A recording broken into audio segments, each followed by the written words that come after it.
সময়ের অভাবে সব সময় সব জায়গায় যাওয়া পসিবল হয় না, এটা বাস্তব সত্যি কথা। আর আমাদের তো আরোই হয় না।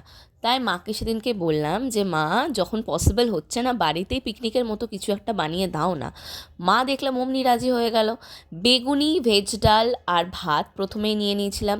ভেজ ডাল খেতে আমার শীতকালে স্পেশালি খুব ভালো লাগে। গরমকালে আমি এটাকে একদম ফেভার করি না, কিন্তু শীতকালে প্রতিদিন যদি ভেজ ডাল হয় আমি তাই খাবো।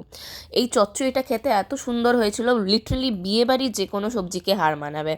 শুধুমাত্র সিম, বেগুন আর যাই হোক আরও কিছু একটা দিয়েছিল, আমি ভুলে যাচ্ছি, পরে জেনে বলে দেব।